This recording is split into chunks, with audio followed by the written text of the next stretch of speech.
आपने कहा कि अगर हम क्लाइमेट चेंज पे अगर उन पर हम कुछ नहीं करेंगे तो ये एक तरह से क्रिमिनल होगा। ये आपका मैसेज है क्या राष्ट्रपति ट्रंप को?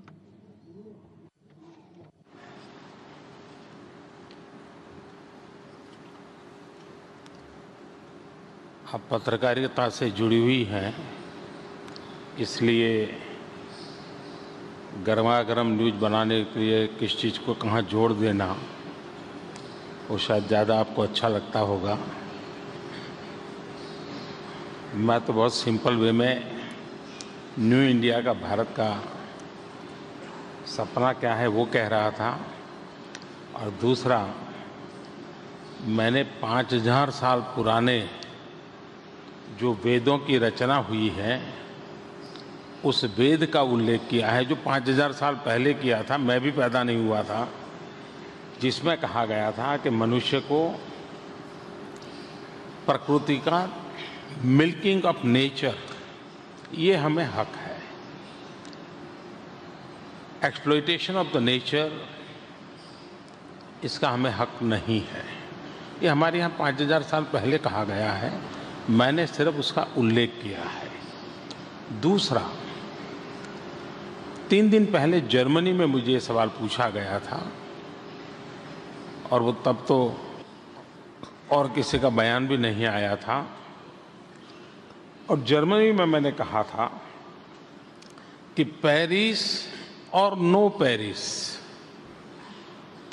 हमारा ये कन्विक्शन है, हमारा ये संस्कार है, हमारी सांस्कृतिक परंपरा है कि हम लोगों को हमारी भावी पीढ़ी के हक का जो है उसको छीनने का हक नहीं है। हमारी भविष्य में आने वाली पीढ़ियों के लिए हमें ऐसी सुंदर पृथ्वी छोड़ के जाना चाहिए ताकि वे भी सुख चैन की जिंदगी जी सकें, शुद्ध हवा ले सकें और अच्छी तरह गुजारा कर सकें। ये मूलभूत चिंतन जो भारत का रहा है उसका मैंने उल्लेख वहाँ भी किया था, उसका उल्लेख मैं यहाँ भी कर रहा हूँ। But if I may, President Trump might agree with that. मैं इससे पूरी तरह से सहमत हूँ, लेकिन अगर इससे नौकरियां जाती हैं और अगर आर्थिक स्तर पे अगर इस पे अमेरिका का नुकसान होता है, क्योंकि इसके बारे में और अगर ऐसा होता है, अगर लीडर्स भी इस तरह से और लीडर्स भी यही बात करें तो आप क्या कहेंगे? तब आप किसकी तरफ जाएंगे?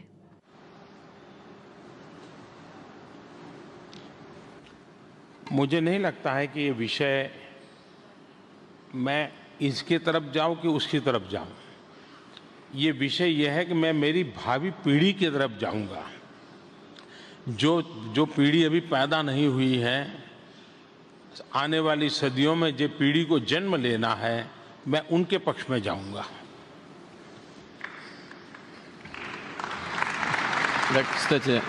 This week, Кстати, Меган, sorry. это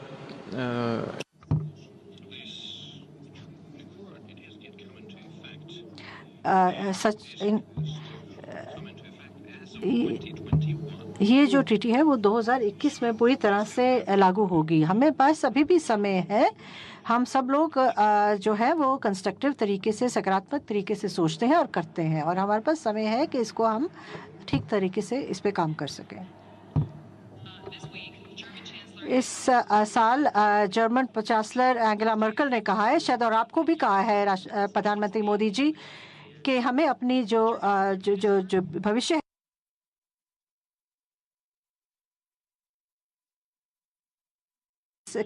राष्ट्रपति ट्रंप ने रिस्क पे लाए हैं। चांसलर कर्न, आप क्या सोचते हैं? क्या आप एंगेला मर्केल के कमेंट्स के साथ सहमत हैं?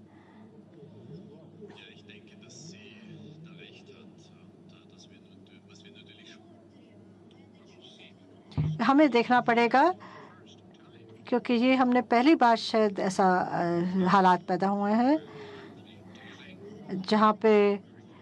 जहाँ पे हम पहली बार हम नए अमेरिका के राष्ट्रपति के साथ काम कर रहे हैं और उनका काम करने का तरीका अलग है, जिससे मेरे हिसाब से कि अगर ऐसा होगा तो यूरोप को जो है वो कुछ तो उनको सोचना पड़ेगा कि वो अपने भविष्य को कैसे आगे लेके जाएं। कुछ ऐसी सुरक्षा के भी मुद्दे हैं, जो कुछ ऐसे मुद्दे हैं जो पर्यावरण के से लगे हुए हैं। तो हम यूरोपियन यूनियन जो है एक बड़ी इकोनॉमिक एंटिटी है और इसमें हमें आगे तो बढ़ना है। जैसे आपने राष्ट्रपति पुतिन जी आपने कहा है कि हमें ध्यान देना होगा जलवायु पर परिवर्तन पर। इसलिए पेरिस अकॉर्ड जो है वो बहुत ही ज़्यादा महत्वपूर्ण है। लेकिन अगर जो अमेरिका है वो अलग होते हैं तो वो शायद थोड़ा पीछे चले जाएंगे। और वो इसलिए हमें अपने आप से ये प्रश्न करना होगा कि क्या कि अगर हम अपने जो आगे वाली पीढ़ियों का हमें ध्यान रखते हैं, उनकी स्मृति के बारे में हम सोचेंगे कि या नहीं सोचेंगे। और अगर हम सोचते हैं तो हमें उसी हिसाब से जो है कदम उठाने होंगे, क्योंकि ये और अब काफ़ी नई टेक्नोलॉजीज़ आई हैं, बड़ा बदलाव आया है जैसे इंटरनेट, टीवी वगैरह में। तो इससे हमारा जो बिजनेस मॉडल है पूरी तरह से बदल गए हैं।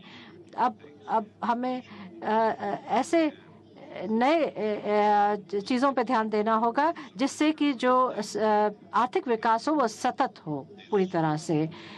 नहीं तो सब कुछ जो है वो बिखर जाएगा। जो ये इस पे ध्यान दे रहे हैं यूरोप में, तो वो देख रहे हैं कि क्या क्या कदम उठाए जा रहे हैं, क्योंकि हम जानते हैं कि कुछ ऐसे कदम हैं जो कि हमारे जो यूरोपियन यूनियन की तरफ से जो कदम उठाए गए हैं उस पे असर डालते हैं। इसलिए हम चाहते हैं कि सोशल डेवलपमेंट हो, उसमें निवेश किया जाए। हो सकता है कि ये बहुत निर्णायक ना हो, लेकिन हमें इसमें कोई शक नहीं है कि हमें सतत विकास चाहिए और इसलिए हमें उसके लिए कदम उठाने होंगे ताकि हम अमेरिका का के ऊपर ध्यान ना दें और उन्हीं की बातों पे ना, उनके चरण कदमों पे ना खाली चलें। आप सोचते हैं कि जो ट्रंप है वो नेटो को सहायता देंगे?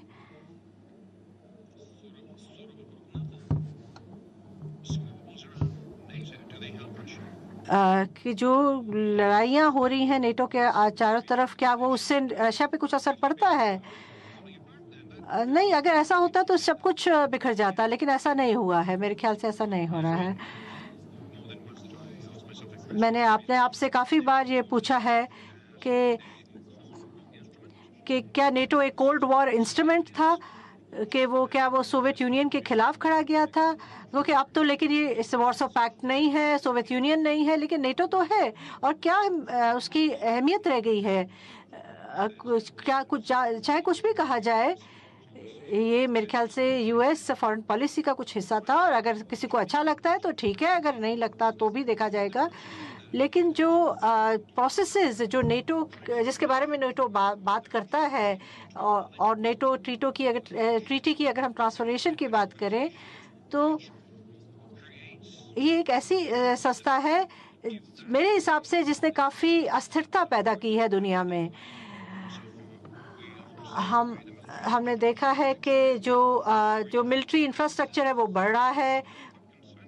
ये चीज़ें हमें ये चिंता का विषय है। हम इसके बारे में पब्लिकली तो बहुत ज़्यादा नहीं कहते, लेकिन हमने समर मीटिंग्स में देखा है कि यूएस ने अपने एलाइज से कहा है कि वो अपना जो मिलिट्री स्पेंडिंग है वो बढ़ाएं और साथ साथ में ही उन्होंने ये भी कहा है कि नेटो किसी को अटैक नहीं करेगा। अगर आपको किसी के ऊपर अटैक नहीं करना है तो फिर आपको मिलिट्री स्पेंडिंग क्यों बढ़ाने की ज़रूरत है? ये एक प्रश्न मन में आता है। हमने कोशिश की है कि सकारात्मक रिश्ते हमारे संबंध जो हैं वो बने। हमने रशिया नेटो काउंसिल भी बनाया है। मेरे हिसाब से कि नेटो के शायद पूरी तरह से ठीक काम नहीं कर रही है, लेकिन क्योंकि इससे हमें ऐसा कोई अवसर नहीं मिलता कि हम सकारात्मक तरीके से कुछ काम कर सके मेरे हिसाब से। कुछ लोग कह रहे हैं कि नोटों को शायद ज़्यादा एक्टिवली आतंकवाद के खिलाफ लड़ाई लड़नी चाहिए, लेकिन क्या हमने देखा है, हमने साथ ही में हम देख रहे हैं कि अभी एक बहुत बड़ा सम्मेलन हुआ था सुरक्षा के मुद्दों के ऊपर, जो मेरे ख्याल से सिक्योरिटी काउंसिल पार्टनर कंट्रीज ने को मिलाकर आयोजित किया गया था। 95 देशों के प्रतिनिधि आए थे और अमेरिकन से भी प्रतिनिधि आए थे और यूरोपियंस वगैरह सब लोग हमें कह रहे थे कि हमें पर जोर लगा रहे हैं कि रशिया मत जाओ इस सम्मेलन के लिए, हमारे पर प्रेशर डाला जा रहा है। इसका क्या मतलब होता है? वो किस हिसाब से वो सोच रहे हैं? प्रोफेशनल्स जो है वो एक दूसरे के साथ मिलकर बातचीत करना चाहते हैं। उनको पता है कि ऐसे इंटरेक्शन से बहुत ज़्यादा फ़ायदा होता है, लाभदायक होते हैं। और फिर भी लोग जो है वो आर्मर्ड व्हीकल्स में ले जाए जा रहे हैं एक जगह से दूसरी जगह, और इस तरह से अगर चलता रहा तो किसमें कोई शक नहीं है कि हर जगह, चाहे जर्मनी हो, ब्रसल्स हो, रशिया हो, अमेरिका हो, सब जगह में मुश्किलें आएंगी। अगर हमें सकारात्मक तरीके से काम करना है तो हम तो करेंगे।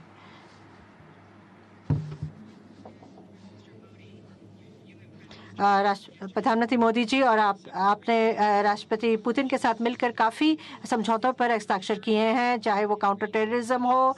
आपने ये भी कहा है कि रशिया जो है वो जो न्यूक्लियर पावर प्लांट के दूसरे जो आखिरी 2 यूनिट्स हैं वो भी बनाएंगे।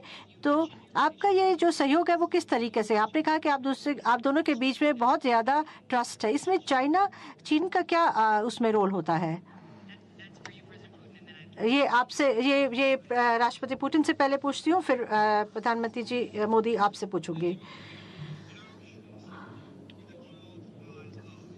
अगर देखा जाए तो ये दुनिया में बहुत ही ज़्यादा अलग अलग लोगों के विचार होते हैं, लेकिन मेरा लक्ष्य और प्रधानमंत्री मोदी का भी यही लक्ष्य है कि चाहे कोई भी हमारे कोई भी डिफरेंसेस हों, हमें कोई अगर डेडलॉक्स हैं, हमें कोई ऐसी चीज़ें हैं जो रुकावटें हैं, उसको नहीं, उस पर ध्यान ना देते हुए हमें आगे बढ़ना है। हम कह सकते हैं कि क्षत्रिय स्टेट पे भी कोई हो सकती है डिफरेंसेस, लेकिन हमने कहा कि इसके बावजूद कि प्रधानमंत्री मोदी, राष्ट्रपति जी और मैं जो मिलकर हम जो बातों पे हमारी सहमति है उन पे हम मिलकर काम करेंगे। और ये जो है ये हम आगे भी बढ़ रहा है, इस पे प्रगति हो रही है। काफ़ी इसमें हमने प्रगति की है और उसका ये रिजल्ट ये हुआ कि ब्राज़ील और साउथ अफ्रीका ने कहा कि हम भी आपके साथ मिलना चाहते हैं। उससे फिर ब्रिक्स का भी जो भी पैदा हुआ वो भी काफ़ी अच्छा काम कर रहा है मिलकर। जो चीज़ें हम मिलकर, जिनका हम जो भी समाधान ढूंढ सकते हैं वो हम करने की कोशिश कर रहे हैं, जिन पे हमारी सहमति है।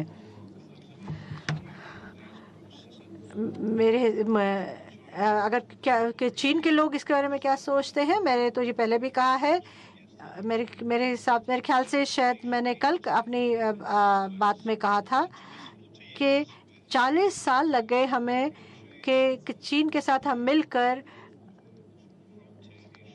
कि हम बॉर्डर इश्यूज पे कुछ बातचीत कर पाएँ, लेकिन द्विपक्षीय स्तर पे हमने जो है इस पे बारे में कुछ हमने समाधान ढूंढ लिया है। कुछ कंसेशंस हमने किए, कुछ कंसेशंस चाइना ने किए और हम इस पे कुछ समाधान ढूंढ पाए हैं, और ताकि हमारे जो संबंध है उस पर प्रगति हो। भारत के साथ तो हमारे पास कभी भी कोई मुश्किल नहीं हुई और मैं आशा करता हूँ कि कभी भी ना हो। सिर्फ हमारे लाभ ही हुआ है भारत के साथ सहयोग में। कल हमने काफ़ी समझौतों पे हस्ताक्षर किए हैं मिलकर, और इनका लक्ष्य जो है वो पारंपरिक जो क्षेत्र हैं उनमें सहयोग को बढ़ाने का है, लेकिन हम अब नए क्षेत्रों का भी कोई बारे में भी सोच रहे हैं, उन पे भी हम ध्यान दे रहे हैं जो कि इनोवेशन के ऊपर बेस्ड हों, ताकि हम अपनी जो अर्थव्यवस्थाएं हैं उनको हम एक और स्तर पर ले जा सके, अपने सहयोग को एक और स्तर पर ले जा सके। क्योंकि कुछ हमारे डिज़ाइंस हैं जो भारत में चल रहे हैं, और मेरे हिसाब से कि बहुत ही ऐसे क्षेत्र हैं सहयोग के लिए जिनमें बहुत अवसर हैं, बहुत प्रॉमिसिंग हैं। मेरे हिसाब से वो रशिया के लोग और भारत के लोग दोनों को लाभ मिलेगा। और अगर हम चीन की लीडरशिप की प्लान की बात करें, तो अगर हम खासकर जो सिल्क रोड का जो उनका प्लान था, हमने कहा था कि यूरेशियन इकोनॉमिक यूनियन और सिल्क रोड को हम एक साथ पे काम करना चाहते हैं, लेकिन इन सब के ऊपर थोड़ा सा ध्यान और देना होगा, उनको अच्छी तरह समझना होगा। और हम चाहते हैं कि मेरा जो विश्वास है कि अगर हम सब अच्छे तरीके से सोचेंगे तो आगे बढ़ सकते हैं। आप अगर कुछ अपने चाइना के साथ रिश्ते और रशिया के साथ रिश्ते के बारे में कुछ कहें, राष्ट्रपति पुतिन के साथ आपके रिश्ते बहुत अच्छे हैं, ये आपके लिए अच्छा है या आपके लिए ये एक रुकावट बन जाता है औरों के साथ आपके संबंधों में, और या मतलब इसका कुछ और देखना चाहिए, और तरीके से इसको देखना चाहिए? तो हमने वर्तमान में आकर के खड़े रहना पड़ेगा। आज से 20 साल, 25 साल, 30 पहले जैसी दुनिया थी वैसी दुनिया आज नहीं है। आज बाइपोलर विश्व नहीं है। आज पूरी दुनिया इंटरकनेक्टेड है, इंटरडिपेंडेंट है, और इसलिए दुनिया के हर देशों में आपने देखा होगा कि हर देश के साथ किसी न किसी रूप में से जुड़ा हुआ है। 2-4 डिस्प्यूट के मुद्दे होंगे तो 2-4 सहयोग के मुद्दे होंगे, लेकिन सब लोग साथ चलते हैं, क्या प्रयास करते हैं, अपने ध्यान में आया होगा। रशिया और भारत के संबंध मेरे भाषण में भी उल्लेख करा, बड़े विश्वास की धरातल पर खरे उतरे हैं। और मैं आग्रह करूंगा कि कल जो हमारा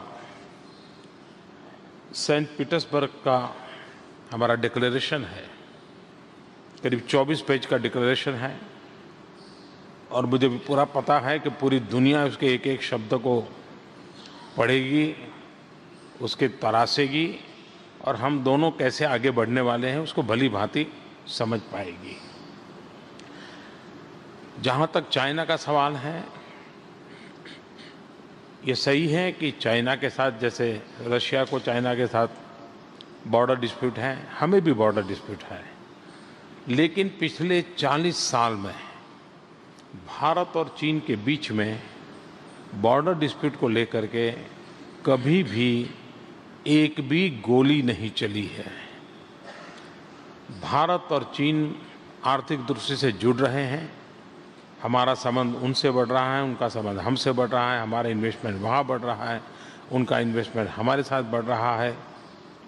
हमारे राजद्वारी संबंधों का भी लेवल टॉप मोस्ट लेवल पे भी और लगातार फ्रीक्वेंसी भी रहती है, और इसलिए आज दुनिया में तीसरे नज़रिए से दो को देखना ये वक्त समाप्त हो चुका है। रशिया को भी मालूम है हमारे और चीन के संबंध कैसे हैं, हमें भी मालूम है चीन और रशिया के संबंध क्या है, चीन को भी मालूम है भारत और रशिया के संबंध बराबर है कैसे हैं। उसके बावजूद भी जैसा राष्ट्रपति पुतिन ने कहा, ब्रिक्स के अंदर हम पांचों देश कंधे से कंधा मिलाकर के काम कर रहे हैं। दो महत्वपूर्ण इंस्टीट्यूशंस हमने मिलकर के बनाई हैं। चाइना ने एक बैंक का इनिशिएटिव लिया, उस बैंक के प्रमोशन में हम भी भागीदार हैं। ब्रिक्स ने एक बैंक का इनिशिएटिव लिया जिसके अंदर चाइना का नेतृत्व है, भारत उनके सहयोग में है और ब्रिक्स कंट्री साथ में है।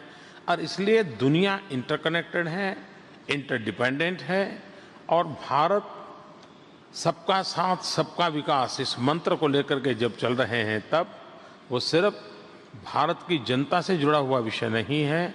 हम सभी देशों को साथ लेकर के, सबको साथ लेकर के हम विकास की दिशा में आगे बढ़ना, इसी एक मुद्दे को लेकर के काम कर रहे हैं।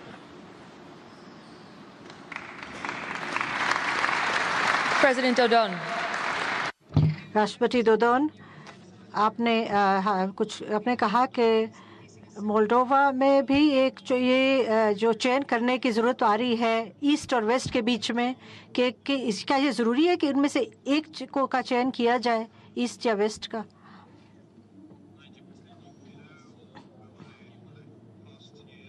अगर हम पिछले सालों की बात करें, हाँ, Ну, простые люди очень часто задают себе вопрос, а зачем торопиться на поезд, который теряет вагоны? Брексит, посмотрим, что будет дальше.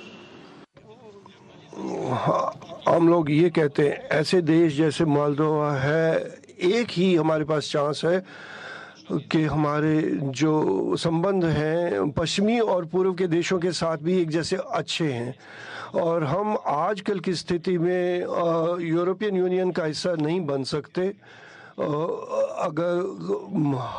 अगर कोई सवाल होगा कि उनके साथ ही होगा तो सिर्फ कुछ रीजन होगा तो हमारा जो देश है वो खो जाएगा। इसलिए हमारा कार्य ये है कि हम संतुलन ढूंढें अपनी पॉलिसी को, जो पिछले 7 साल में यूरोप के हक में थी और रूस के खिलाफ थी। हमें या ये या वो का सवाल तो खड़ा करना ही नहीं चाहिए, हमें सबके साथ साझेदारी रखनी चाहिए। हम स्ट्रेटेजिक जो सवाल हैं वो हम रशिया के बिना नहीं सॉल्व कर पाएंगे। शुक्रिया। और इस जो मुद्दे के ऊपर संबंधों की बात करें, एक बात जो रशिया और यूनाइटेड स्टेट्स के बीच में और रशिया और यूरोप के बीच में है, एक एलिगेशन आया है कि रशिया ने इलेक्शंस में कुछ इंटरफेरेंस किया है। श्री पुतिन ने एक अखबार को कहा है कि आप कि जिन्होंने इलेक्शन हारे हैं वो अपनी हार मानने के बजाय हमारे ऊपर ब्लेम ला रहे हैं। लेकिन इसमें कुछ सबूत ऐसे आए हैं कि अमेरिका के इलेक्शंस में रशिया का इंटरफेरेंस हुआ है। तो और कुछ प्रेसिडेंट ट्रंप के सपोर्टर्स जो आपके डिफेंडर्स हैं वो भी उन्होंने भी यही कहा है। उन्होंने ये इंटेलिजेंस रिपोर्ट को पढ़ा है और वो इस बात को अब मानते हैं कि जो कि नॉन पार्टिजन जो कुछ सिक्योरिटी फर्म्स हैं उन्होंने भी यही कहा है कि ये ऐसे सबूत मिले हैं कि रशिया का इंटरफेरेंस हुआ है। क्या ये सब गलत हैं क्या? आपने क्या वो रिपोर्ट्स पढ़ी हैं? मैंने जो नॉन क्लासिफाइड वर्जन है वो पढ़ा है।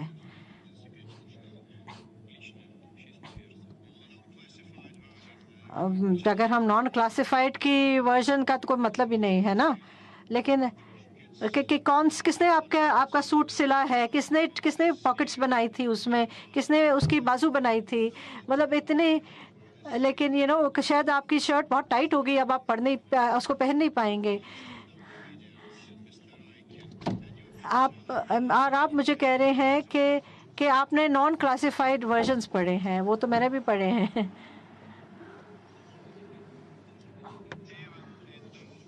इन रिपोर्ट्स में भी कोई भी ऐसा सबूत नहीं दिया गया है। उसमें असम्पशंस है, एलिगेशंस हैं और कुछ निर्णय पर आया गया है जो इन एलिगेशंस पर बेस्ड है।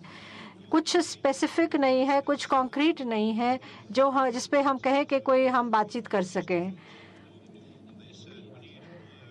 हमें तो सबूत चाहिए, हमें नाम चाहिए, सरनेम्स चाहिए, कौन है ऐसे जिन्होंने ऐसा किया। हमें दोगे तो हम उस पर कुछ काम करेंगे। लेकिन आप कहते हो कि इंडिपेंडेंट सोर्सेज से आपको सबूत मिले, लेकिन ऐसा कोई चीज़ तो होती नहीं है जो कि इंडिपेंडेंट सोर्स को जिसका हम कह सकें।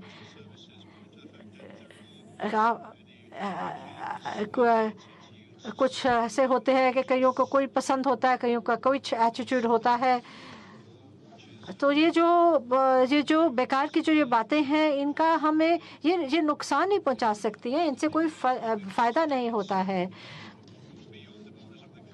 और अगर वो मतलब वो चाह रहे हैं कि अपने बॉर्डर्स के बाहर से अपनी समस्याओं का समाधान ढूंढें, ऐसा तो नहीं हो सकता। मेरे हिसाब से अंतर्राष्ट्रीय स्तर पर ये एक गलत बात है और हमें इसको छोड़ के हमें आतंकवाद के खिलाफ लड़ना हो चाहिए, जो ज़्यादा हमारे लिए नुकसानदायक हो सकता है।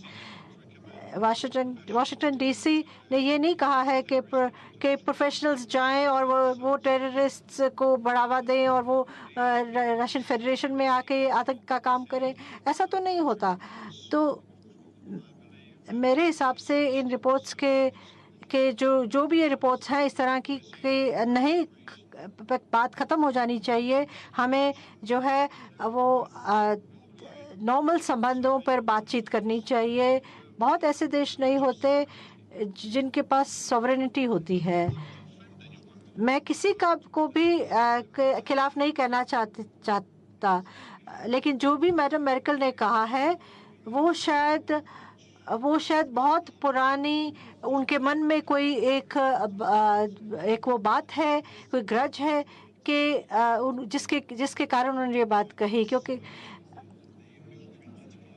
अगर आप मिलिट्री और पॉलिटिकल अलायंसेस को देखें तो चार्टर्स जो हैं वो कुछ प्रोहिबिशंस के बारे में बात करते हैं और वो काफ़ी स्ट्रिक्ट है, स्ट्रिंजेंट है, लेकिन कौन उसको अलाउ करता है? लेकिन कुछ लीडरशिप वो कहाँ है? वो कहीं दूर कहीं बैठी है। वो हमें पता है सॉवरेनिटी क्या होता है और हम अपनी सॉवरेनिटी को कैसे बचा के रखना, ये भी हम जानते हैं, उसको कैसे प्रोटेक्ट करना है। सॉवरेनिटी हमारे हितों की सुरक्षा के लिए होती है। ये हमारे विकास के लिए भारत का अपना सॉवरेनिटी है और वो उनका है। और मैंने प्रधानमंत्री मोदी जी से ये नहीं कहा, जबकि हमने काफ़ी चीज़ों पे बातें हुई, हमने डिनर भी खाया मिलकर। लेकिन मैं अब आपसे कहना चाहूँगा कि क्योंकि हम अब आपके की पोजीशन जानते हैं, इंडियन लीडरशिप की पोजीशन जानते हैं और उसको हम रिस्पेक्ट करते हैं।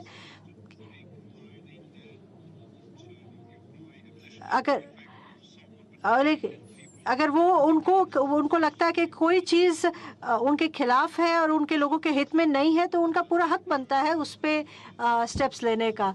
तो इसलिए हमें ऐसी जो बातों पर ध्यान नहीं देना चाहिए और लोगों की एडवाइस पे हमें ध्यान नहीं देना चाहिए। भारत की तरह एक देश बहुत कम होते हैं और ये बात उनको ध्यान रखना होगा। चाइना से एक और एग्जाम्पल हो सकता है कुछ तरीकों पर, कुछ स्तरों पर, लेकिन ऐसे बहुत बड़े देश नहीं होते। अगर हम कोई सोचें कि कोई हमें डिक्टेट कर सकता है या गाइड कर सकता है, तो उससे अपने हितों पर अगर नुकसान पड़ता हो तो वो नहीं करना चाहिए। और मेरे हिसाब से ऐसी बातें जो हो रही हैं उनको ख़त्म कर देना चाहिए। इसका मतलब है कि इसलिए कि आपके लिए ये इररिलेवेंट है, क्योंकि यूएस जो है वो अपनी सॉवरेनिटी का मुद्दा समझता है और यूके और जर्मनी में भी यही बात कही गई है। और अगर जब सबूत की बात करें तो जो इस तरह का जो ये डिसइंफॉर्मेशन कैंपेन है, उसके लिए सबूत का मिलना कभी भी आसान नहीं होता है। और एक्सपर्ट्स ये कहते हैं कि ये ऐसी चीज़ नहीं है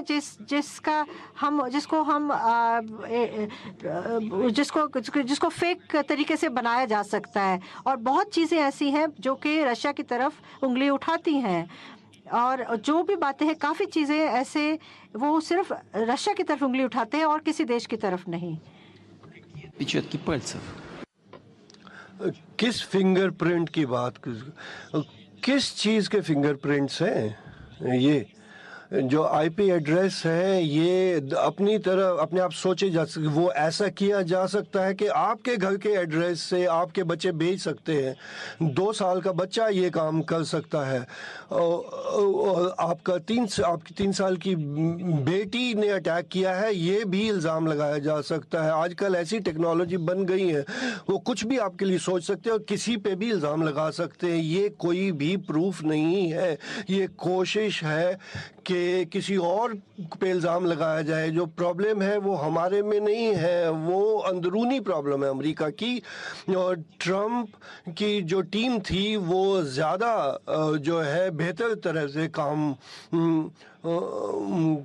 कर पाई। वो कुछ ज़्यादा बोल जाते हैं, ये ठीक है, लेकिन वो ठीक था इसमें कि वो उन ग्रुप्स को एड्रेस कर पाया, इलेक्टर्स को, जिन पे के उसने जो है दांव लगाया था और उन्होंने उस पर वोट किया। और दूसरी जो टीम थी वो उन्होंने गलती की और वो अपनी गलती मानना नहीं चाहते। वो ये नहीं कहना चाहते कि गलती हमारी है, हमने कहीं पे ठीक नहीं सोचा।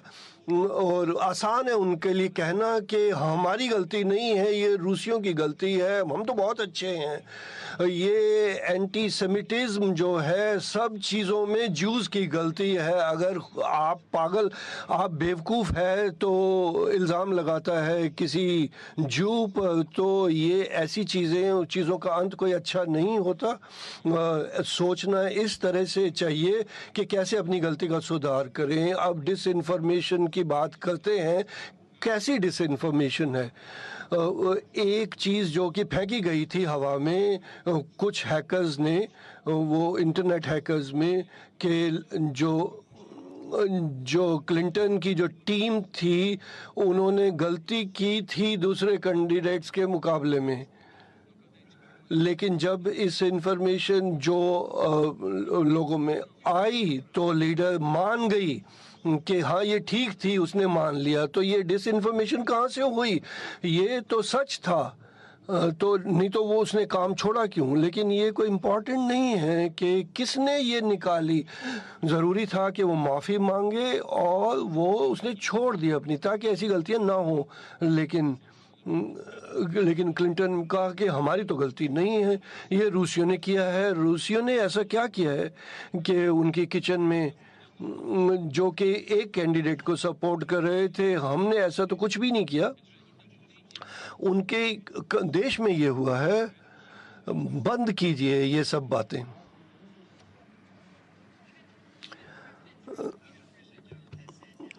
Даже президент Путин сказал, что Россия это сделала. Это не только люди против него.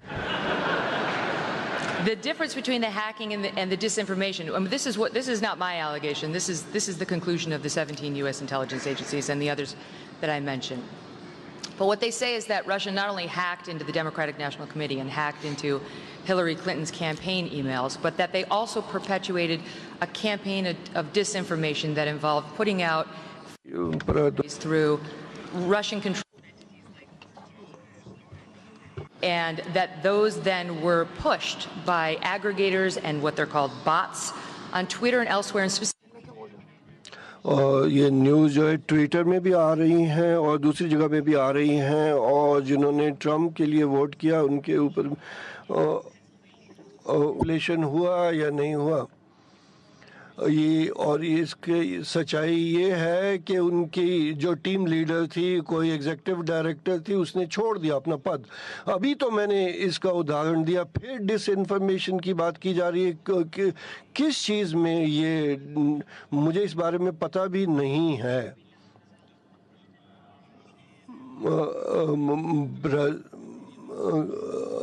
प्रेसिडेंट ट्रंप ने क्या कहा है साफ तौर पे? क्या उसने कहा कि रशिया का? मैंने ऐसा कभी ना देखा ना सुना। उसने कहा और कि रूस ने ऐसा किया है। सुनिए, ये बहुत ही सीरियस सवाल है कि, और आपको लगता है सिर्फ ये कोई ऐसी चीज़ तो, ये कोई इंटरव्यू या आर्टिकल तो नहीं है अखबार में जो इंटरवेंशन की बात है। जो आपके कलीग हमारे यहाँ क्या करते हैं, हमारी इंटरनल पॉलिसी में घुस गई हैं और तरह तरह की उल्टी सीधी बातें लिखती हैं और अपना मज़ा उठा रहे हैं। और सिस्टमेटिक बहुत साल तक वो हमारे यहाँ डिसइंफॉर्मेशन और डिप्लोमेटिक लेवल पे ये इंटरवेंशन है, इंटरफेरेंस है हमारे इंटरनल अफेयर्स में। इस बात को बंद कीजिए, ये आपके लिए भी फ़ायदेमंद होगा।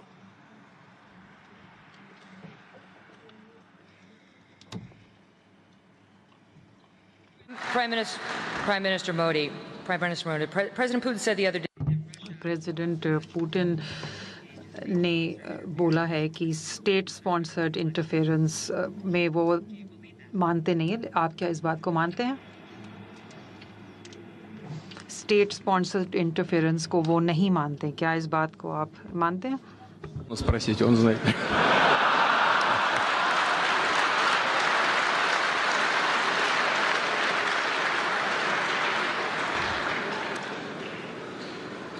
आप अमेरिका की, जर्मनी की, रशिया की, श्रीमान ट्रंप की, हिलेरी क्लिंटन की,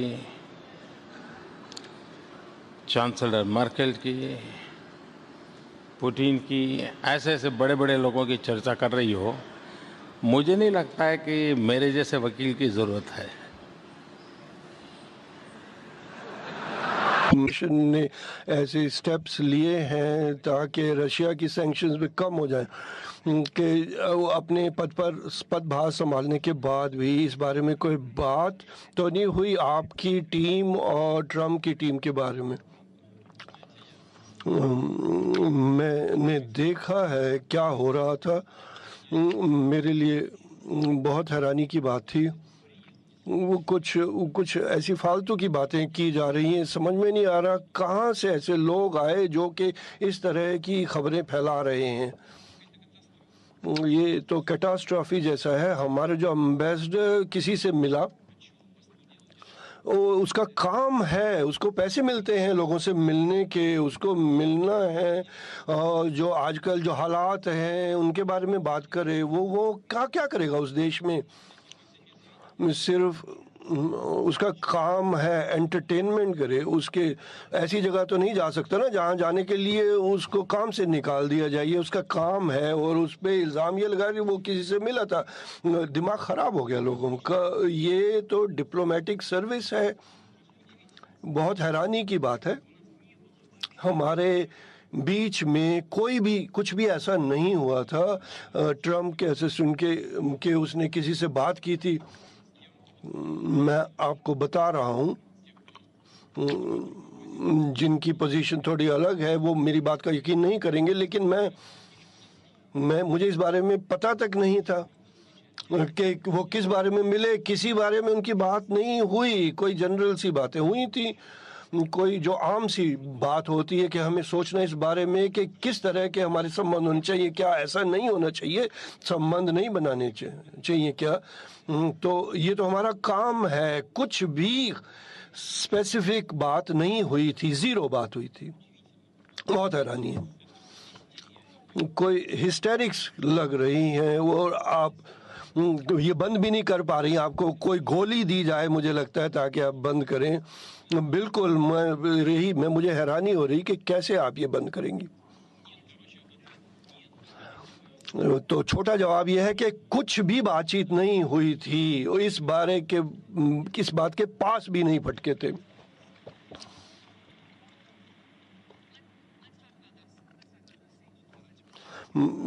इस सैंक्शंस के बारे में बात करते हैं जो कि आज जो यूरोपियन यूनियन ने किए थे और अमेरिका ने किए थे 2014 से। क्या आपको लगता है कि उनसे नुकसान हुआ है या फ़ायदा हुआ है? जो पहली बात तो जो इंटरनेशनल जो नॉर्म्स हैं उनके वायलेशन में ये सैंक्शंस हुए हैं। अमेरिका जो है उन्होंने हमेशा कहा कि फ्री मार्केट होनी चाहिए, ओपन इकॉनमी होनी चाहिए, हमेशा उन्होंने कहा है। ये सबको यही सिखाते रहे हैं और आज भी सिखा रहे हैं, और खुद को भी उनको ये सीखना चाहिए कि जो राजनीति है वो आर्थिक स्थिति पे उसका असर नहीं होना चाहिए। लेकिन उन्होंने वही किया जिसके खिलाफ वो हमेशा बोलते थे। पहली बात तो ये है मैं जो कहना चाहता हूँ, सारी चीज़ें जो भी हुई, जो हालात उत्पन्न हुए, जो इसके बिना पे उन्होंने वो सैंक्शंस लगाए, वो हमारी राजनीति की तरफ से नहीं हुआ, वो अमेरिका की पॉलिसी की वजह से हुए थे। देखिए, बड़े मिडिल ईस्ट के बारे में बात हुई थी। किसने कहा कि ये कोई बता नहीं पाया कि क्या होता है बड़ा मिडिल ईस्ट। इराक को ध्वस्त कर दिया, लीबिया को कर दिया, तकरीबन सीरिया को कर दिया, और बहुत बुरा हाल कर दिया इजिप्ट का, ट्यूनिस का कर दिया, ट्यूनीशिया का कर दिया, और दूसरे देशों में जैसे सोमाली जैसे देशों में हुआ, उसकी तो मैं बात ही नहीं कर रहा। और उसके बाद पोस्ट सोवियत स्पेस में आ गए, तो उन्होंने $5 बिलियन खर्चे हैं जो कि पोजीशंस को यूक्रेन में, और वहाँ पे उन्होंने जो है कूदेता करवाया, सरकार का फेरबदल करवा दिया। तो ये जो है एक आम टेक ओवर की सपोर्ट थी। जब हम नहीं माने ये बात, तो हमारे खिलाफ सैंक्शंस लागू कर दी गई। हम कभी भी इसके साथ इसको नहीं मानेंगे, और मान भी नहीं सकते जब हमने रूसी लोगों का समर्थन किया, जिनको हम अपने नज़दीक मानते हैं, जो कि दक्षिण उत्तर यूक्रेन और क्रीमिया में रहते हैं। वो वहाँ बहुत डर चुके थे यूक्रेन के प्रोपेगेंडा रूस के खिलाफ में, और लोगों को मारा जा रहा था कि हमने उसकी सपोर्ट की, और इंटरनेशनल लॉ के बेसिस पे हमने रेफरेंडम हुआ वहाँ पे, फिर भी सैंक्शंस हुए हमारे खिलाफ। तो आप क्या चाहते थे? यमन में आज क्या हो रहा है? वहाँ भी प्रेसिडेंट को हटा दिया गया, लेकिन पूरा पश्चिम उन देशों को सपोर्ट दे रहा है जिन्होंने ये सब करवाया। क्या हमें भी आर्म्ड कॉन्फ्लिक्ट शुरू कर देनी चाहिए? चलिए एक तरह से समझें जो कि इंटरनेशनल लॉ है, और उनको हम फॉलो करें। जब तक ये नहीं होगा, जब तक जो ज़्यादा शक्तिशाली है उसी का लॉ चलेगा, तो वो जो नॉर्थ कोरिया में जैसे प्रॉब्लम है वैसे ही देखेंगे। छोटा कंट्री देख ही नहीं पाता वो किस तरह से अपने आप को सुरक्षित करे। ये यहाँ तक ले आता है अपनी शक्ति का दुरुपयोग करना। इसी वजह से मुश्किलात हुई।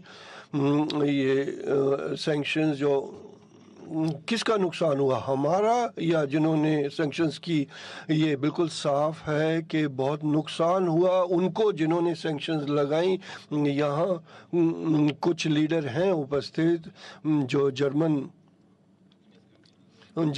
ऑर्गेनाइजेशन ऑफ ईस्टर्न इकोनॉमी, जिन्होंने रशिया के साथ इकोनॉमी संबंधों को कई लाख लोगों का काम गया। हमारा नुकसान हुआ कि नहीं? बिल्कुल हमारा नुकसान हुआ।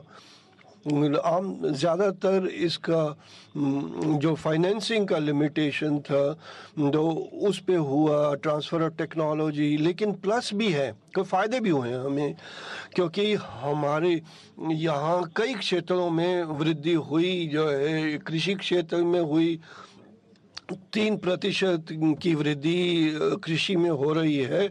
मैं बहुत डर रहा था कि कब हम कैसे हम इन मुश्किलों का हल ढूंढ पाएंगे, तो लेकिन हमने किया और अच्छी तरह से चल रहा है।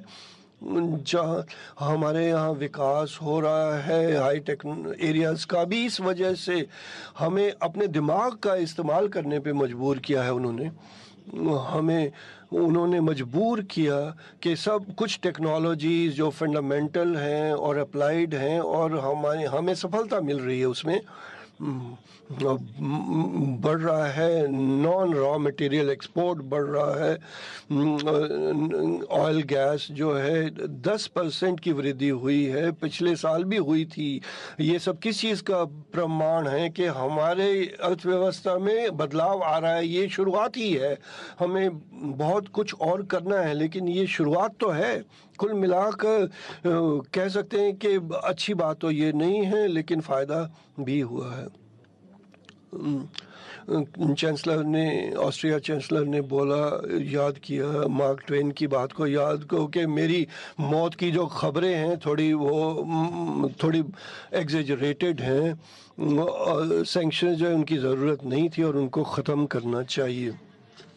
You did speak about the importance. हाँ जी, आपने बॉर्डर्स के महत्व के बारे में बात की थी और आप ने ये भी बोला था कि सैंक्शंस इसलिए लगाए गए क्योंकि रशिया ने बॉर्डर्स हैं उनका आदर नहीं किया, उनको रिस्पेक्ट नहीं किया। लेकिन अब सवाल ये है कि अब इन सैंक्शंस को उठा लेना चाहिए कि नहीं, और आप समझते हैं क्या ये समय उपयुक्त है इसके लिए?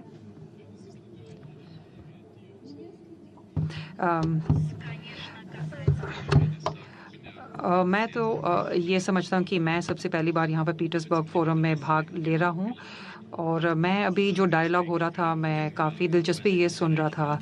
मुझे नहीं मालूम कि आप सही बोल रहे हैं कि नहीं सही बोल रहे हैं, लेकिन इसका क्रिटिकल एनालिसिस करने की ज़रूरत है। मैं ये कहना चाहूँगा कि एक दूसरे के साथ बातचीत करके इसमें कोई ना कोई हल निकालने की कोशिश की जानी चाहिए। और जहाँ तक सैंक्शंस का सवाल है, मुझे लगता है कि यहाँ पे कुछ इंटरनेशनल लॉ के जो स्टैंडर्ड्स हैं वो उनका पालन नहीं किया गया। जहाँ तक यूरोपियन यूनियन का सवाल है, वहाँ पे यूरोपियन काउंसिल में इसके बारे में बातचीत की जाती है और फिर वहाँ पे एक निर्णय लिया जाता है। और अगर कोई भी देश यूरोपियन यूनियन का सदस्य है तो उसे ये इन निर्णयों का पालन करना पड़ता है। लेकिन एक चीज़ हमें बड़े स्पष्ट तरीके से बतानी पड़ेगी और वो ये है कि जो ऑस्ट्रिया है उसके ऊपर इन सैंक्शंस का काफ़ी नकारात्मक प्रभाव हुआ है, क्योंकि हमें 0.3% हमारे जो जीडीपी का है हमारा इसके ऊपर खर्च हो रहा है और वो काफ़ी ज़्यादा है।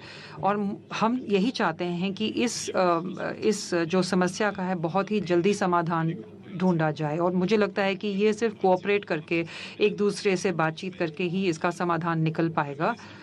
प्रधानमंत्री मोदी जी और राष्ट्रपति पुतिन अगर ये दोनों एक समझौता करते हैं अपने आर्थिक संबंधों में, मुझे लगता है कि ये बहुत अच्छी बात है, क्योंकि मुझे मालूम है कि अगर भारत की स्थिति अच्छी होती, अगर रूस की स्थिति अच्छी होती है तो ये पूरे विश्व के लिए अच्छा है, तो पूरे विश्व की अर्थव्यवस्था के लिए अच्छा होता, क्योंकि हम सारे इंटरकनेक्टेड हैं। मुझे ये लगता है कि हमको जहाँ तक आर्थिक संबंधों का सवाल है, हमें पूरे विश्व में इनको बढ़ाना चाहिए और लेकिन हमें जो इंटरनेशनल लॉ है उसका ज़रूर पालन करना चाहिए, उसको मूल आधार हमको लेना चाहिए इसका, और फिर हमें कोई ना कोई यहाँ पे समझौता करना चाहिए, क्योंकि यहाँ पे मुझे लगता है कि काफ़ी सारे देश ये चाहते हैं कि यहाँ पे कोई समझौता बने, क्योंकि यूक्रेन में काफ़ी कुछ गैस भी वहाँ पे है और सैंक्शंस की वजह से सब देशों को नुकसान हो रहा है। ये हमारी यूरोपियन पोजीशन है और ऑस्ट्रिया की पोजीशन तो इस मामले में तो सबको मालूम ही है।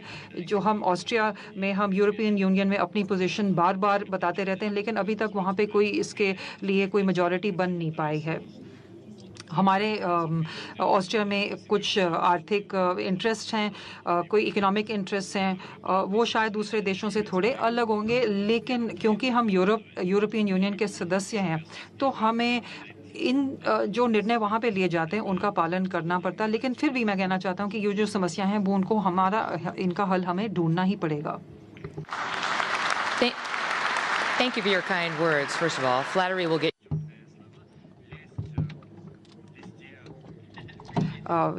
मुझे ये लगता है कि आपने बोला है बहुत अच्छा बताया है और मुझे लगता है कि शायद हम अभी सीरिया के बारे में कुछ बातचीत करें। राष्ट्रपति पुतिन, एक चीज़ मैं बताना चाहूँगा बीच में प्लीज़।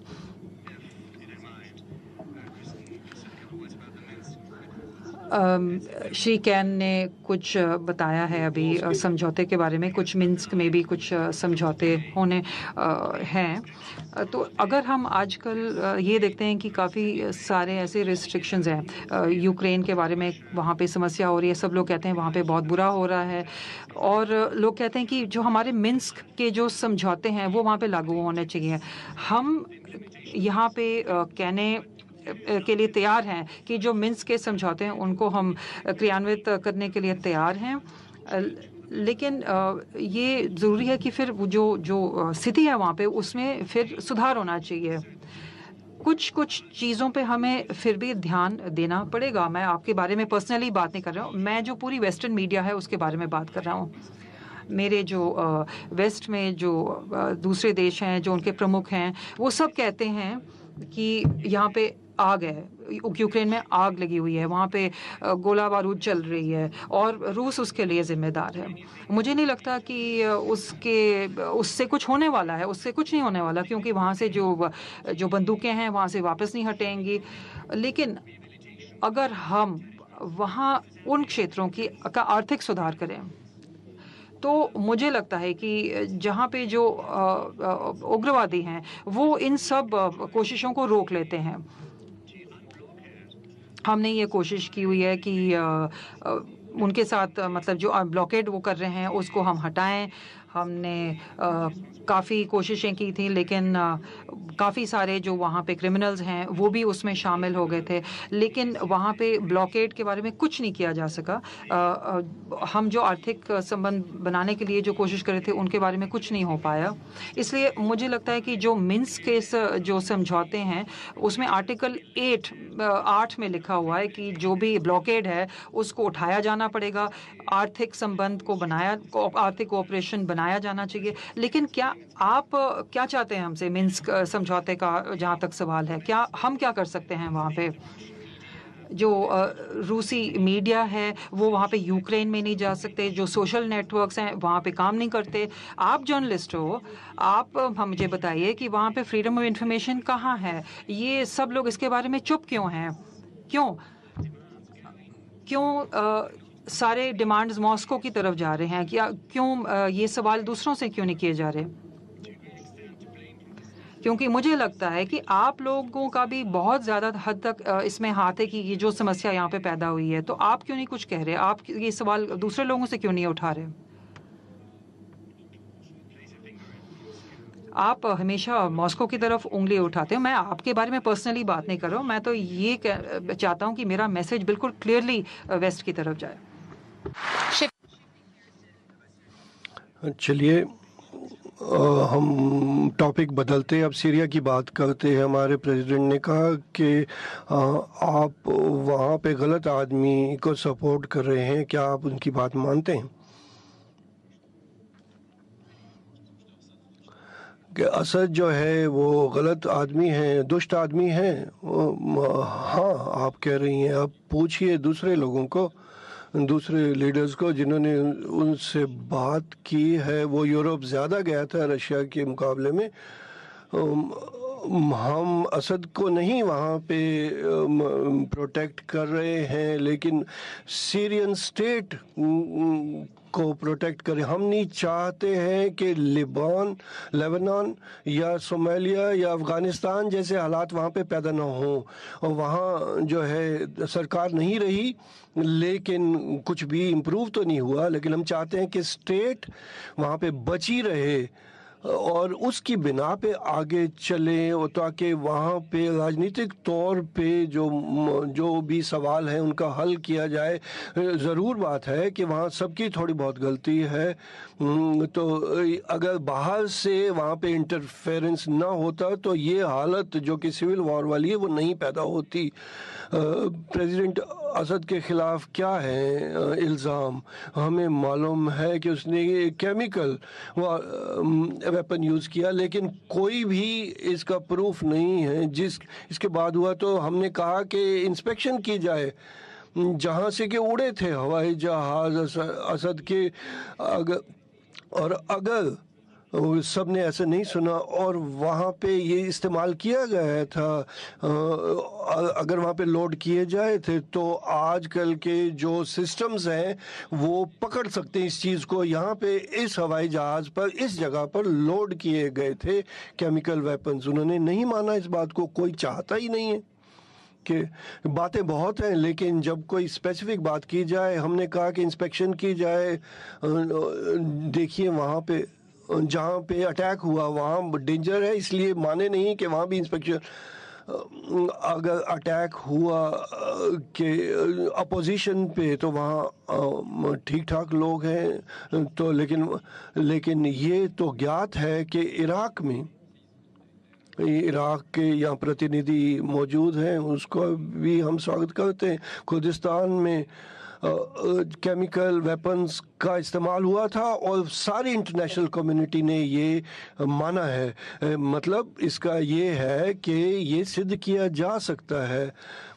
जो इंटरनेशनल ऑर्गेनाइजेशन जो कंट्रोल करते हैं, सीरिया ने उसका ध्वस्त कर दिया है। अब अगर ऐसे बहाने ढूंढे जाते हैं और बिना किसी भी इच्छा के मुद्दे का हल ढूंढा जाए तो बात हमेशा अंत तक की जा सकती है। असद ने गलतियाँ की, ज़रूर की होंगी, बहुत की होंगी। जो उसके ख़िलाफ़ लोग हैं वो क्या फरिश्ते हैं? कौन लोगों को, बच्चों को कौन मार रहा है? कौन गर्दनें काट रहा है?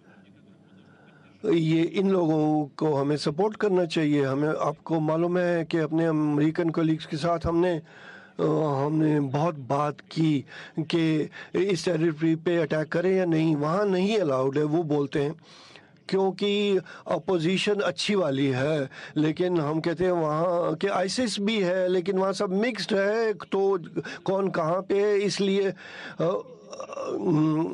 तो वो आप टेररिस्ट को कंट्रोल कर रहे हैं तो वहाँ से हट जाएं। लेकिन आईएस को तो हमें उन पे तो बम डालेंगे, लेकिन हमें इजाज़त नहीं दी। हमें क्या इसका इंतज़ार करें कि वो जब तक हमारे पास आ जाएंगे? अगर आपने कोई संधि करनी है तो चलिए कुछ ढंग का काम करते हैं। भारत को हमेशा आतंकवाद की मुश्किलात होती हैं, ये कोई मनगढ़ंत मुश्किल नहीं है। 4,000 ऐसे 4,500 लोग हैं जो कि CIS से हैं और 4,000 हमारे यहाँ से हैं। लोग हमारे लिए ये असली थ्रेट है। कुछ लोग वापस आ जाते हैं। हमारे यहाँ हमने अपना ऑपरेशन सीरियस इसीलिए शुरू किया है कि ये किस तरफ हालात बढ़ रहे हैं। वो लोग जब वापस आएंगे तो हमारे यहाँ आतंकवाद चलिए फालतू की बातें नहीं चाहिए किसी को। चलिए मुद्दे पे बात करते हैं, हम तैयार हैं उसके लिए, लेकिन एक कंस्ट्रक्टिव पोजीशन चाहिए उसके लिए। तकीम ओबरज़म हमें मालूम है कि असद ने केमिकल वेपन उससे पहले इस्तेमाल किया, संधि से पहले 2013 से कि रशिया ने माना कि केमिकल वेपन इस्तेमाल हुआ था, ताकि वो इसलिए मान गए। बात इस बारे में हो रही है कि कुछ महीने पहले उसने इस्तेमाल किया कि नहीं, इस वेपन का हमने बच्चे मरते हुए देखे और इसी वजह से ट्रंप ने कहा कि अटैक किया जाए सीरिया पे। असद कहता है कि ये गलत है, इस तरह के इल्ज़ाम, ये वीडियो गलत है। क्या आप मानते हैं कि ये गलत है? हाँ, प्रेसिडेंट ओबामा के साथ हमने बात की थी कि सीरिया में केमिकल वेपन को ख़त्म कर देंगे, लेकिन हमने कभी ये नहीं माना कि असद ने कभी इस्तेमाल किया था। इसलिए आप ठीक से इस्तेमाल कीजिए अल्फाज। दूसरी बात जो कि उन बातों की हो रही जो कि मारे गए थे और जिनको नुकसान हुआ केमिकल वेपन से या दूसरे वेपन से, ये गलत इंफॉर्मेशन है। हमें पूरा यकीन है इसमें, ये प्रोवोकेशन है। असद ने नहीं किया था इस्तेमाल केमिकल वेपन को, ये उन लोगों ने किया था जो कि उस पर ये इल्ज़ाम लगाना चाहते थे। दूसरी बात कि हमारी सीक्रेट सर्विस को और भी खबरें मिली कि दूसरे क्षेत्रों में भी सीरिया में दमास्कस से के पास ही यही चीज़ दोबारा करना चाहते हैं। हमने लोगों को बता दिया तो उनको समझ में आ गया कि अब नहीं किया जा सकता, तो नहीं किया। If I could just... एक और मैं सवाल करना चाहती हूँ, क्योंकि ये जो लाशें जो मिली थी वहाँ पे उनकी ऑटोप्सी की गई थी और उन ऑटोप्सीज़ को काफ़ी अधिकारियों ने भी लिखा, मतलब वहाँ पे जो कुछ यूएन ऑर्गेनाइजेशंस थी उनके अधिकारी थे वहाँ पे, और वहाँ पे पता चला कि जो लाशें थी उसमें सायन गैस मिला। क्या आप कहते हैं कि world health organisation, UN organisations, क्या ये सब झूठ बोल रहे हैं? मतलब आप क्या कहना चाहते हैं? आप जानते हैं उसको, वो क्या कोई ज़ारिन इस्तेमाल कोई कर सकता है? कौन कर सकता है? किसने उसका इस्तेमाल किया ताकि इल्ज़ाम असद पे लगाया जाए? इसलिए किसने किया? अगर उसको हम नहीं उसके बारे में कोई रिसर्च नहीं करेंगे तो कोई फ़ायदा नहीं होगा इसमें। ये तो बात बिल्कुल साफ़ है पानी की तरह। मैं आपसे सवाल पूछना चाहता हूँ, वहाँ जाते क्यों नहीं हैं उस जगह, उस स्थान पर जहाँ से अटैक किया गया था? कि वहाँ इंस्पेक्शन क्यों नहीं की? क्यों जब हमने कहा कि ये चेक किया जाए हवाई जहाज़ का, क्यों कोई नहीं गया जहाँ पे अटैक हुआ था, जहाँ पे बम गिरे थे? जवाब सादा है, डरते थे कि जो भी गलत इल्ज़ाम है वो खुल जाएगा। और जो मुझे कह रहे हैं मुझे बिल्कुल भी तो विश्वास तो होने का सवाल ही नहीं। हमें इस तरह की बातें नहीं करनी चाहिए, उल्टी तरफ नहीं खींचना चाहिए। हमें चाहिए कि हम मिलकर जो असली जो ख़तरे हैं उनका सामना करें। हमें अच्छी तरह से मालूम है कि ये क्या चीज़ है। अमेरिका में बहुत दूर, जो स्पोर्ट्स इवेंट में बहुत दूर, तो हमें यहाँ कितना नुकसान हुआ। हमें मालूम है कि हमारा सामना किसके साथ है। इस तरह की चीज़ को कभी भी इस्तेमाल नहीं करना चाहिए राजनीतिक सवालों का हल ढूंढने के लिए। इस तरह की कोशिशें वहाँ पे हो रही हैं इस असद के ख़िलाफ़, क्योंकि ये वो हैं और वो दूसरी साइड पे हैं। अगर हम उन लोगों का इस्तेमाल करेंगे तो कल क्लियर नहीं है हमारे साथ क्या होगा, वो हमारे ख़िलाफ़ उठ खड़े होंगे। आप अलकायदा को याद कीजिए, अफ़गानिस्तान में रूस के ख़िलाफ़ खड़ा किया गया था, लेकिन उन्होंने अमेरिका पे अटैक किया बाद में। इस बारे में सोचना चाहिए कि दीर्घकालीन समय में किस पे असर होगा।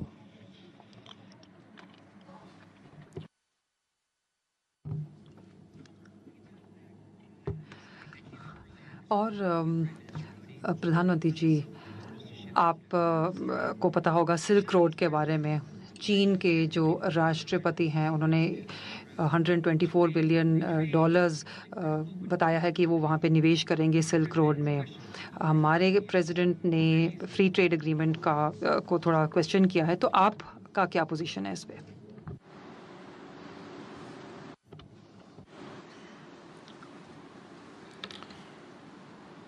एक विषय को पहले मैं स्पर्श करना चाहूँगा, जो आतंकवाद की चर्चा आप कर रही थी। हम ये मान के चले कि मैं 80-90s की बात कर रहा हूँ। जब भी आतंकवाद की बात आती तो दुनिया के अधिकतम लोग ये मानते थे कि जहाँ घटना घटी है वहाँ का लॉ एंड ऑर्डर प्रॉब्लम है। दुनिया के दिमाग में बैठता नहीं था कि आतंकवाद है क्या, उसकी भयानकता क्या है। भारत 40 साल से लगातार क्रॉस बॉर्डर टेररिज्म का शिकार हुआ है। हजारों लोग हमारे निर्दोष मारे गए हैं। बाद में एक कालखंड आया कि देशों को लगने लगा कि ये फलाने देश का प्रॉब्लम है, लेकिन लॉ एंड ऑर्डर से कुछ अधिक है, कुछ आतंकवाद जैसा है। फिर कुछ समय गया, उनको लगने लगा कि भाई हाँ, कई देश आतंकवाद की चपेट में हैं। फिर भी उनको लगा कि ये कभी मेरे यहाँ नहीं आएगा।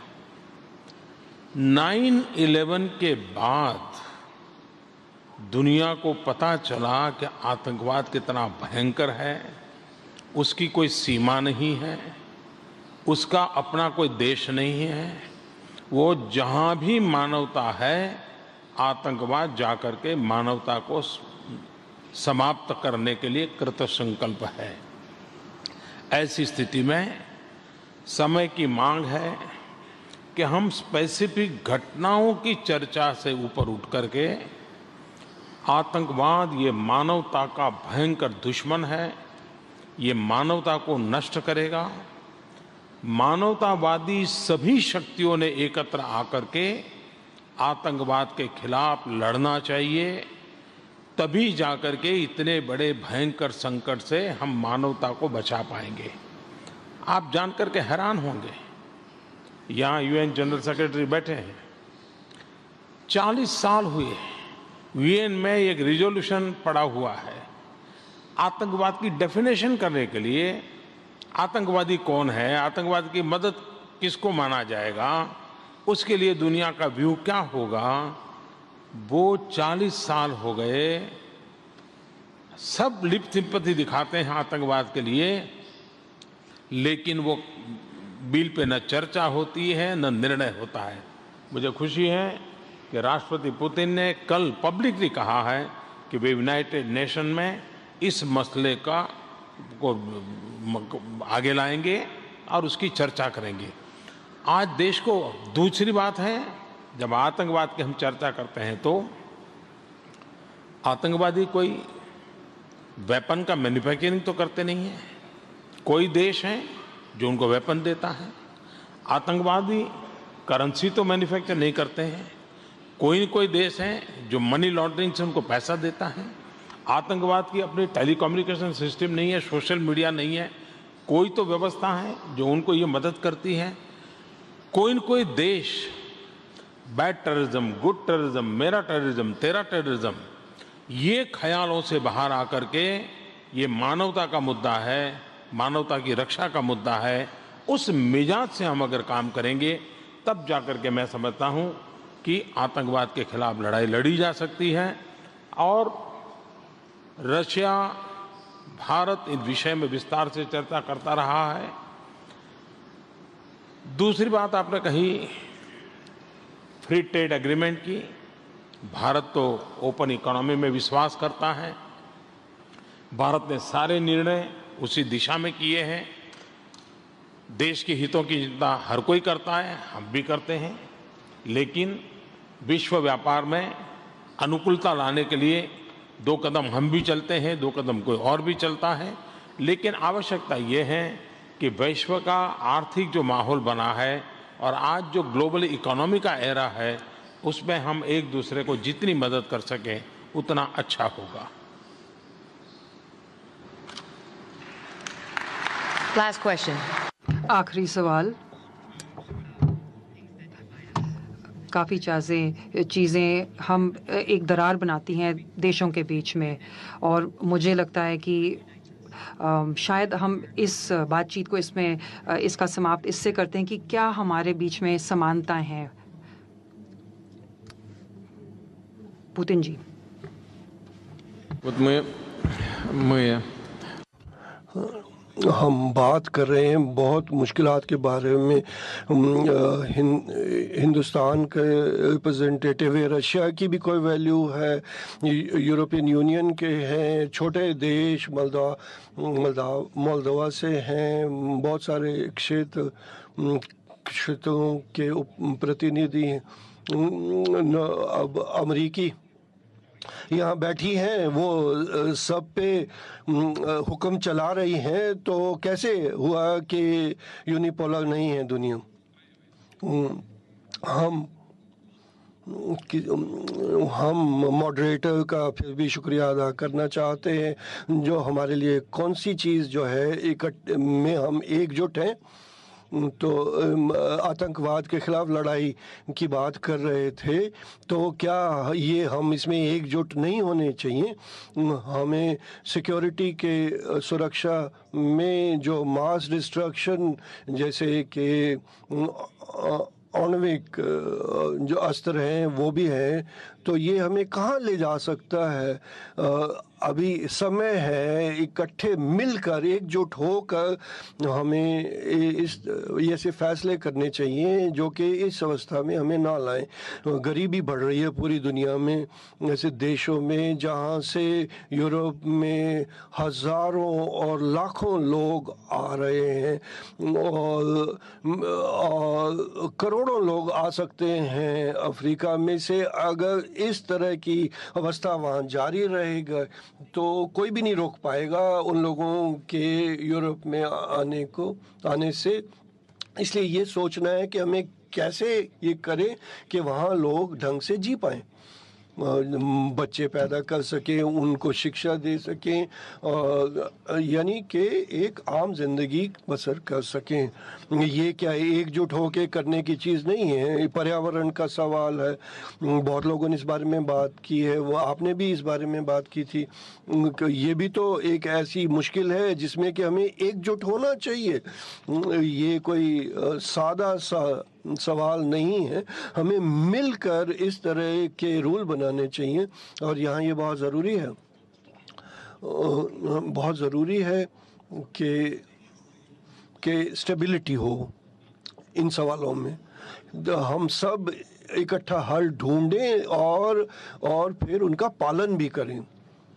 बहुत सारे प्रोग्राम हैं जिनमें हम एकजुट हो सकते हैं, और अगर हम उन चीज़ों पे ध्यान देंगे तो बिना शक दुनिया जो है वो बेहतर बन पाएगी। With that, और इसके साथ मैं आप सबकी बहुत बहुत आभारी हूँ। आपने यहाँ पे इतने ध्यानपूर्वक बातें सुनी। मैं पीटर्सबर्ग के नागरिकों को धन्यवाद देना चाहती हूँ, प्रधानमंत्री मोदी जी को धन्यवाद देना चाहती हूँ, पुतिन जी को धन्यवाद देना चाहती हूँ। आप सबको बहुत बहुत धन्यवाद।